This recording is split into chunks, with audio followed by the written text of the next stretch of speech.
então voltando aqui à nossa aula, nós vamos falar então dessas adaptações dos organismos para viver então numa ampla variação de temperatura, de umidade, né, e de salinidade também, porque a salinidade na hora que a maré baixa, muitas vezes ela tende a se concentrar nesse sedimento, né, e aumentar um pouco a salinidade na superfície. Então, a oscilação térmica, ou seja, a variação de calor, como evitar o calor, como não deixar esse calor entrar para dentro do corpo. Então, uma forma que foi usada por muitas espécies é a cor clara do corpo. Então, a cor clara do corpo, como a gente já viu também para alguns bivalves, lembra de costão rochoso? A mesma estratégia utilizada. Então, deixar o corpo de cor clara, como por exemplo o caranguejo fantasma, que vive bem no alto da praia, numa zona muito quente, né, de intensa atividade, de oscilação térmica, né? Então o animal é totalmente branco. O isópode Xirolana também é totalmente branco, com umas poucas pintinhas pretas ao longo do corpo. Então a Xirolana, no caso, ela mimetiza com a cor da areia. Então isso aí faz com que aqueles pontinhos pretos ajudem a confundir o animal com o fundo e ele seja mais difícil de ser predado, inclusive nas horas que ele sai para se alimentar, né? Todos eles vivem de alguma forma dentro do sedimento. Então essa cor clara ajuda a refletir a luz e diminui então a retenção de calor do corpo desses animais. E viver em galerias profundas, que é outra estratégia que muitos animais adotaram. Então, por exemplo, a Opogébia que eu mostrei para vocês é um caso. Outro caso é esse aqui de muitos outros ossipodídeos, por exemplo, a uca, aquele caranguejo do mangue, a uca. Então, a uca vive em zonas da praia ou do manguezal em que as tocas estão no fundo das tocas, existem temperaturas muito mais baixas em relação à superfície, a temperatura superficial da areia. Então, por exemplo, enquanto a gente tem nessa superfície da areia 37 graus, no fundo dessas tocas foi medido até 26 graus centígrados. Então, vocês estão vendo que 9 graus de diferença de temperatura é muita diferença, né? Então, o que faz com que esse ambiente dentro do sedimento se torne muito mais suportável para os processos metabólicos dos animais do que um ambiente de 37 graus. Então, esses animais que vivem dentro de toca, eles podem viver dentro de toca durante o dia, nas horas de insolação mais forte, e saírem à noite para caçar, para se alimentar, enfim. Então, eles têm uma mobilidade muito grande para andar sobre o sedimento assim que a insolação cai, né? E que a maré baixa. E nesse caso dos crustáceos, eles têm discos membranosos na perna que retêm calor, que faz com que o calor dissipe mais rapidamente. Então são estruturas e são adaptações que eles adquiriram no decorrer da evolução que lhes permite então suportar temperaturas mesmo que de 26 graus, ou seja, temperaturas altas ao longo do ano. Muitos organismos, por exemplo, que não vivem em galerias, mas que são bivalves, eles têm escavação, eles podem construir tubo e eles têm, por exemplo, sifões inalantes que ficam então em comunicação com a água que banha a praia durante a maré, mas eles têm estruturas para impedir a entrada de areia naqueles sifões com cílios muito delicados que podem ficar colapsados e impedir então o animal de filtrar e se alimentar, né? Então eles têm um sistema de verdadeiras peneiras, são retículos que faz uma primeira peneirada desses grãos, separa os grãos maiores que vêm então com a maré, que são trazidos pelas ondas, então esses grãos ficam de fora e somente aqueles grãos, as partículas menores, o plâncton, entra para dentro do sifão do animal, né? Nas tatuíras eu já falei para vocês, são aqueles animais migrantes mareais que formam um tubo com a sua antena e a água vai entrar na câmara branquial pela filtração através do tubo. Esse tubo é ciliado, né? Então também tem uma escolha do tamanho de grão que vai até a câmara branquial do animal, aquela água com os grãos, para não entupir o mecanismo respiratório dele, né? Durante a maré alta, então, quando os organismos estão fora, né, submetidos aos extremos da temperatura ou da dissecação, então o que eles vão fazer? Eles vão se enterrar, ou eles vão para dentro das suas galerias, ou quem é móvel vai ficar enterrado, né? Mas os que se enterram, aí vão ter que lutar, ou vão ter que enfrentar a redução de oxigênio. E se for muito tempo que eles têm que ficar dentro do sedimento, porque as horas de maré são bastante, às vezes são muitas, então o animal vai ter que ter mecanismos de produzir esses restos metabólicos do seu metabolismo, né, da sua respiração, da sua alimentação, guardar esses restos metabólicos junto do seu manto ou no corpo e depois então eliminar quando a maré sobe. Outra adaptação é a redução de taxa metabólica, para diminuir a necessidade do oxigênio, porque o oxigênio dentro do sedimento, dependendo do tipo da praia, ele é limitante para a distribuição do organismo. Então, redução de taxa metabólica é outra adaptação que muitas espécies adotaram para poder, então, sobreviver dentro do sedimento. Outras utilizam de metabolismo anaeróbico, ou seja, eles conseguem, por um determinado tempo, respirar sem ser com oxigênio. Então, eles fazem a sua alimentação através de bactérias anaeróbicas, raspagem de bactéria anaeróbica, e então conseguem sobreviver. Outros organismos têm pigmentos sanguíneos, né, que são hemoglobina, como o nosso, que vão se ligar fortemente ao oxigênio e vai então liberar aos poucos, ao longo daquele período de deficiência de oxigênio, esse oxigênio vai sendo liberado para o sangue. É o que acontece, por exemplo, com a arenícola marinha, que a arenícola marina é um poliqueta que vive muito comum em praias, né, da Europa. E aqui nós temos várias espécies de arenícola que também sobrevivem da mesma forma, através então de guardar, retirar o oxigênio através do seu pigmento sanguíneo, da hemoglobina, e ir liberando paulatinamente ao longo do tempo essa hemoglobina para poder atender a respiração. E outras espécies se adaptaram de tal forma que eles aumentaram sua capacidade de respirar, de tal forma que eles passaram a respirar diretamente do ar e não mais da água. É o que acontece, por exemplo, com alguns isópodas, como a lígia, né, que vive bem no alto da praia, geralmente se escondendo próximo de rocha, mas a lígia também pode ser encontrada em zonas altas da praia. E aí esses organismos, então, adquiriram a capacidade de respirar retirar do ar, o oxigênio do ar, porque eles desenvolveram o chamado pseudopulmão. O que é esse pseudopulmão? É uma estrutura respiratória, uma lâmina, né, do pleópodo, dos pés posteriores do corpo, e essa lâmina, então, que é um apêndice birreme dos crustáceos, né? O que aconteceu? Um isópodo que vive na água, normalmente nadando e respirando na água, essas lâminas são bastante transparentes e elas vão servir para transferência de oxigênio. Então, elas servem como membranas através da qual se faz a troca gasosa, o animal retira por pressão o oxigênio da água, esse oxigênio então cai na sua corrente sanguínea. Mas o que acontece nesse pseudopulmão? Os indivíduos desenvolveu estruturas que são quitinizadas e que formam orifícios aqui dentro e são capilarizados, né? Então, eles conseguem, como eles ficam aéreamente por muitas horas, eles conseguem, através dessa estrutura, retirar o oxigênio do ar. Esse oxigênio é processado dentro desse pseudopulmão por esses capilares e é então esse oxigênio carregado para dentro do corpo do animal.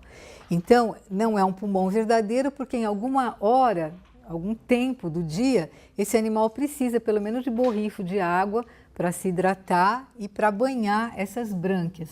Mas 90% do tempo ele consegue respirar esse oxigênio que vem do ar, né?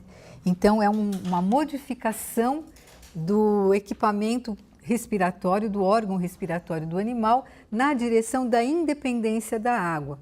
Já que as praias são ambientes de transição, os animais então estão saindo da água, né, ao longo da evolução, e indo para a terra. Então a praia é um ambiente desse de passagem. Bom, existe uma variação latitudinal das comunidades de praia. Então as comunidades não são igualmente formadas, ela não tem as mesmas características populacionais em todas as regiões do globo. Então, por exemplo, padrões de diversidade, padrões de biomassa, padrões de abundância, eles podem mudar ao longo da latitude em que essas praias são encontradas. Então, vários estudos mostraram que existem tendências gerais, né? É claro que vai ter exceção, pode ter praia que vocês observam uma coisa diferente, mas um grande número de praias estudadas em regiões de temperadas até regiões tropicais mostraram que existe um padrão geral para a riqueza de espécies e para a biomassa em relação à variação da latitude. Então, por exemplo, ao número de espécies presente numa área, ela tende a ser baixo nas regiões temperadas e tendem a aumentar em direção aos trópicos, né? Então, o que acontece com a riqueza? Poucas espécies conseguem sobreviver em regiões frias e temperadas frias e aumentando progressivamente à medida que se chega nos trópicos. Vocês já ouviram dizer que os trópicos são lugares de grande diversidade de animal, né? Então, isso é verdadeiro para os habitantes das praias. E o que acontece com a biomassa, com o peso dos animais? Acontece exatamente o contrário. Foi visto que há uma tendência de aumento dessa biomassa, ou seja, aumento do tamanho do corpo, do peso do corpo, em direção às latitudes frias, né? As altas latitudes. Então, a biomassa segue um padrão contrário à diversidade, ao número, à riqueza de espécies. E por que isso existe? Porque a gente vai estar tratando de ecossistemas frios, em que os animais têm uma taxa de crescimento, um metabolismo modificado, afetado pela baixa temperatura. Então, são animais que têm um metabolismo mais lento e têm um tempo de crescimento, então, maior, um tempo de vida, um ciclo de vida mais longo.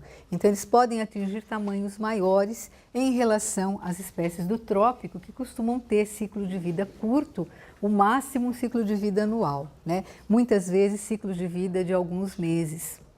E como então essas praias funcionam? Qual que é a fonte de energia desse sistema? Qual que é a relação entre os vários grupos funcionais, entre os vários grupos de alimentação? Então, geralmente nas praias arenosas existe uma predominância de espécies suspensívoras móveis, né? E a gente já viu por quê? Porque a água é muito abundante, chega constantemente e o animal pode muitas vezes procurar um nível que é mais adequado para ele conseguir recebendo constantemente o alimento através da água e filtrando o alimento através da água. Então, muitas vezes a gente tem organismos como a emerita e o dônax, que são os migradores mareais famosos, que têm dieta principal baseada em diatomácea plantônica.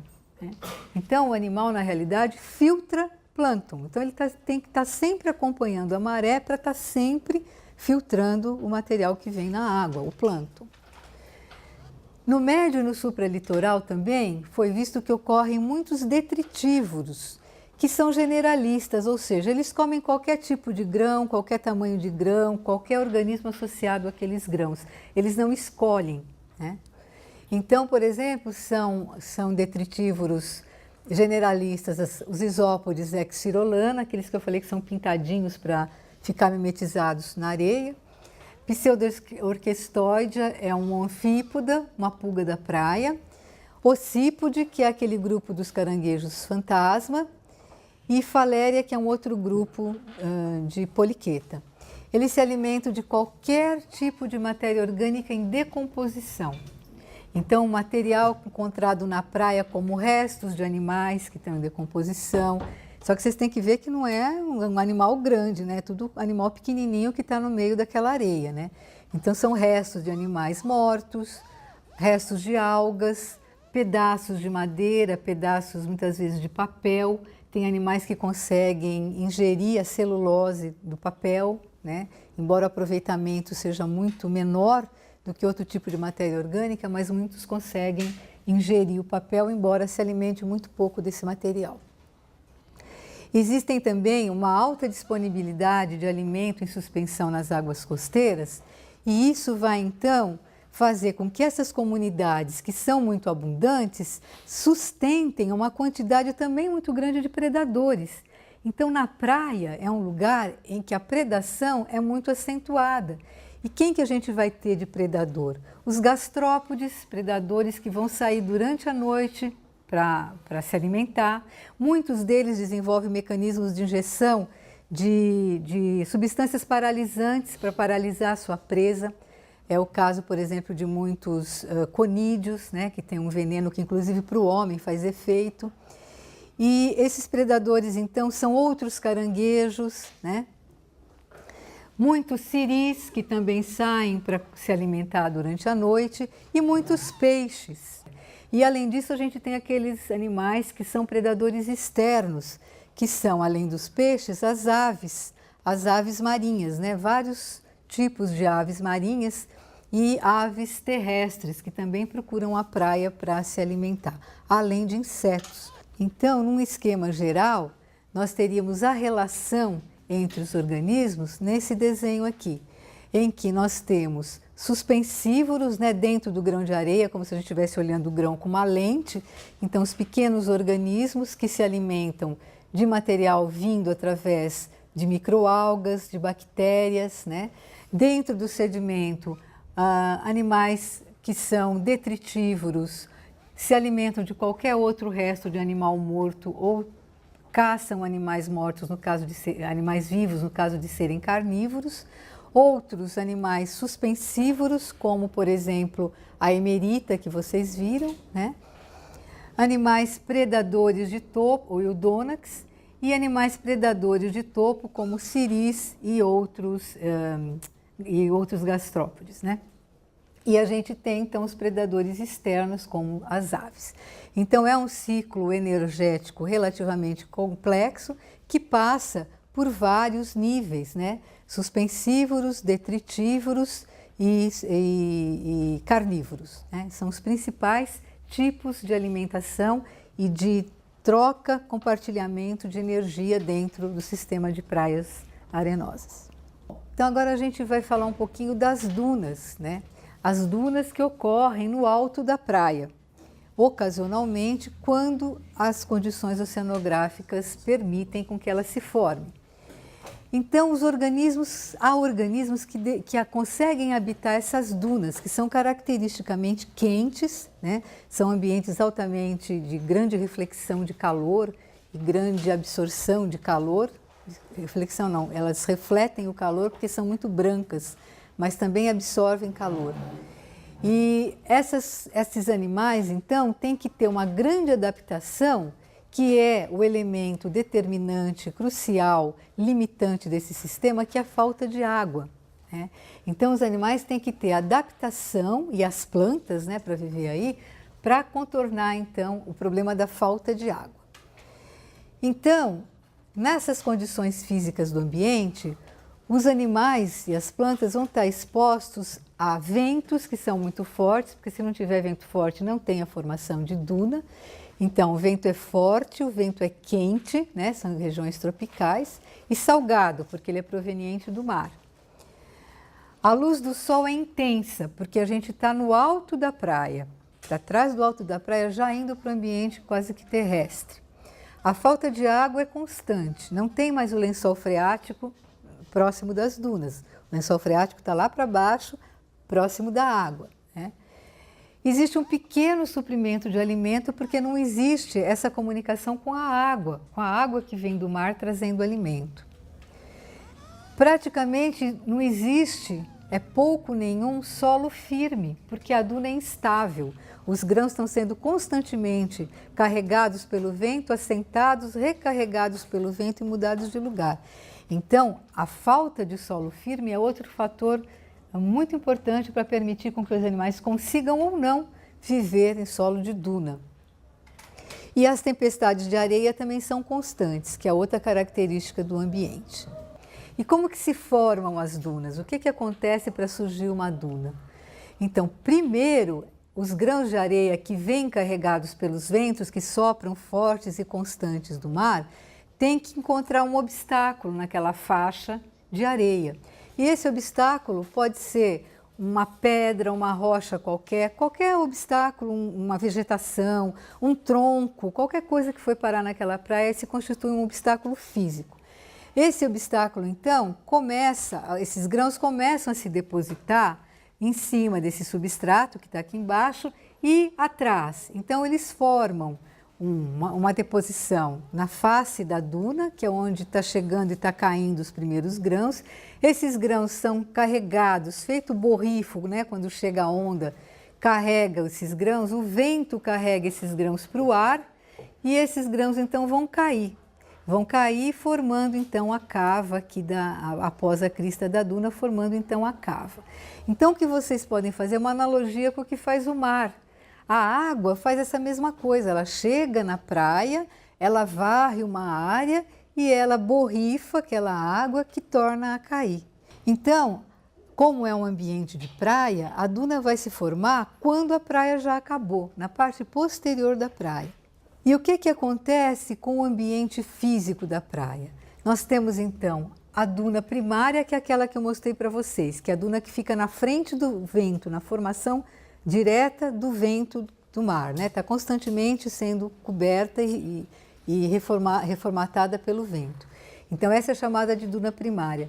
Depois da crista da duna tem aquela área que os borrifos salgados vão ficar no ar e os grãos começam a cair. Então se forma uma cava até chegar um novo obstáculo, uma duna que está atrás, qualquer coisa que está atrás da cava, que vai então receber secundariamente esse vento que passa pela duna primária e continua soprando em direção ao continente. Então se formam dunas que são mais baixas que as primárias, chamadas de duna secundária. E o que acontece entre uma elevação e outra, entre uma duna e outra? Se formam lugares cavados, né, com muitas vezes pequenas elevações de 10ª ordem, aí baixinhas, mas são elevações. E como o ambiente é muito branco, porque a areia é muito seca, né, ou beijinho claro, enfim, é claro, os raios do sol, então, vão chegar com toda a sua intensidade e vão começar a refletir. Então, os raios do sol chegam e refletem, porque o ambiente é claro, ele é reflexivo. Então, esse sedimento se torna relativamente menos quente que a temperatura do ar aqui em cima. Embora ele seja muito quente, ele é um pouco menos quente que o ar. Então, por exemplo, há relatos que a temperatura em depressões de duna podem chegar a 50 graus centígrados. Então, vocês vejam que não é qualquer indivíduo qualquer organismo que consegue viver numa temperatura dessa, né? Então, esse ambiente de dunas vai ser colonizado por poucos. Então, no nosso litoral aqui do estado de São Paulo, há muita vegetação de duna. E qual é a primeira coisa que a gente vê quando se está indo em direção às dunas? A gente vê a ocupação do alto da praia, do começo desse ambiente de duna, por vegetação rasteira.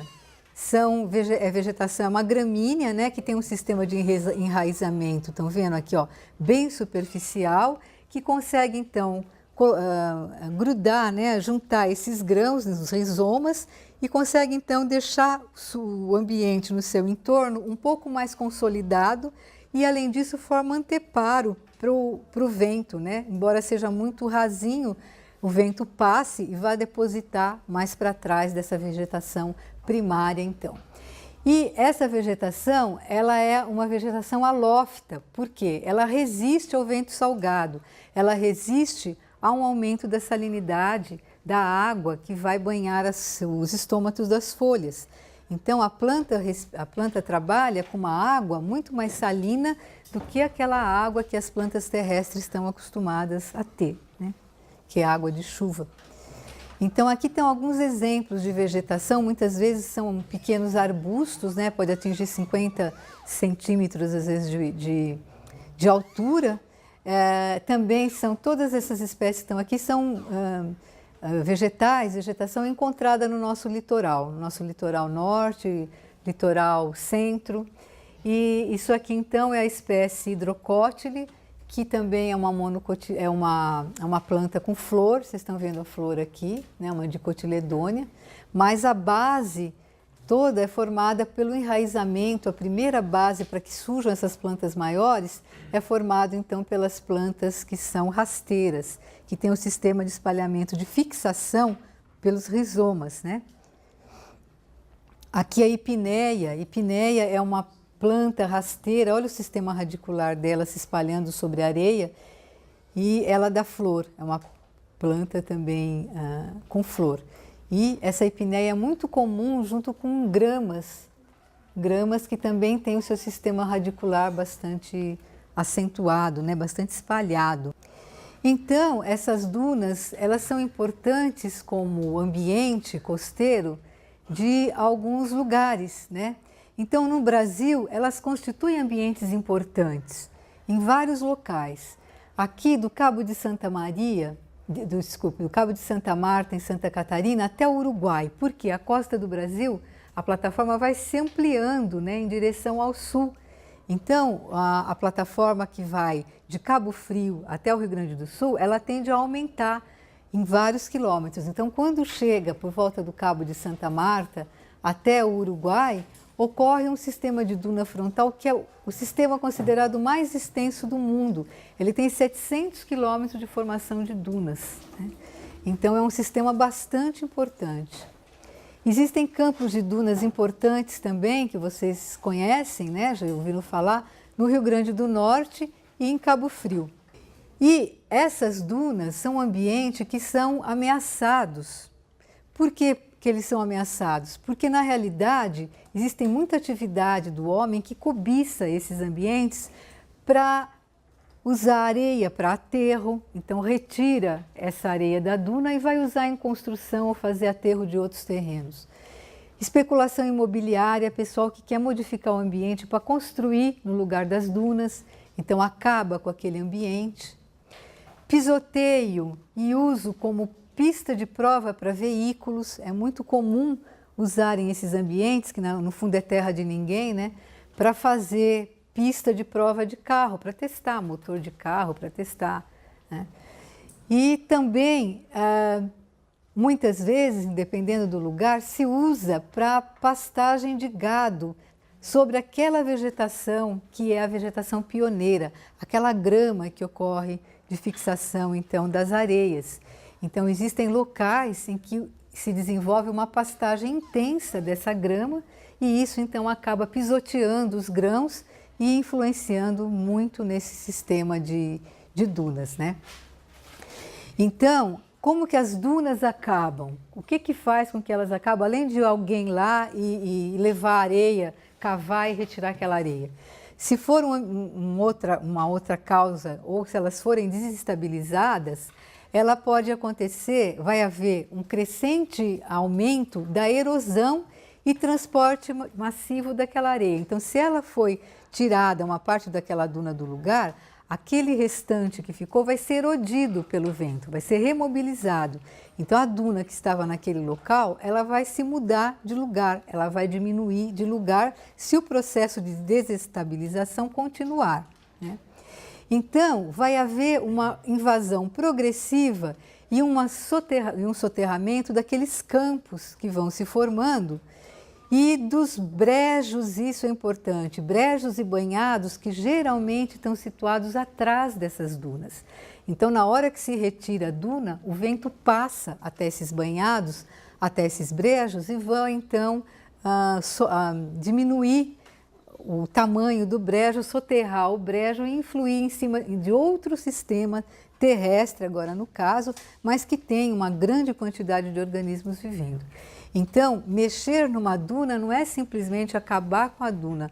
A duna pode ter influência atrás do ecossistema que fica atrás dela e sendo que ela faz o anteparo para que a situação atrás dela seja diferenciada e seja modificada, menos estressante do que aquele situado onde ela está, né? Então, era isso que eu trouxe para vocês hoje na aula, e a aula que vem a gente vai falar de sistemas vegetados, né? Vamos continuar falando, mas de sistemas vegetados que são bem diferenciados em relação às praias.